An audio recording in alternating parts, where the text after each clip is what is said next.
What are the biggest differences between work in the public sector versus work in the private sector when it comes to tech?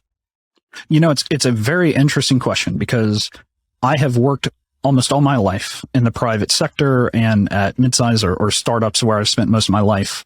And I had a lot of assumptions what coming into a public institution were like, and almost all of those were broken. So like simple ones that external people, including myself, thought like, oh, the job will be relatively simple. The challenges won't be up there. I could not have been more wrong. I'm working at a very cool and incredibly challenging job, and that's super fun. But to me, outside of my own personal experience, what do I feel like is different with the organization? I think the biggest thing by far is how we think about ROI.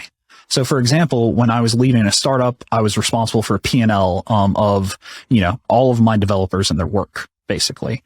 And it was very profit focused. So we were incredibly focused about increasing our revenue, increasing profits. And that is a completely different concept working for a public institution. And this was an incredibly cool experience for me because it was the first time public good and community good became part of my ROI.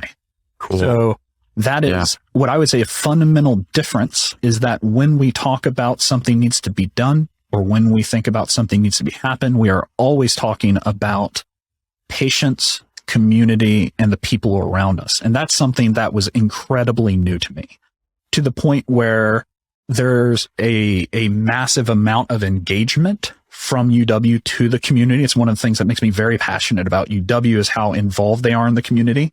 So say, for example, I've spent some time working on ROI projects within UW. And when I work on that and I see how we're calculating ROI, it is incredibly different than how I would calculate ROI at the startup when I was responsible for a P&L. And again, it really comes down to how can we maximize our impact with the resources that we have? And to me, that's, I can't speak for every public institution, but that's very much my experience at UW, where it is actually pretty similar to a private employer in a whole lot of ways, minus maybe the incredible benefits and pension.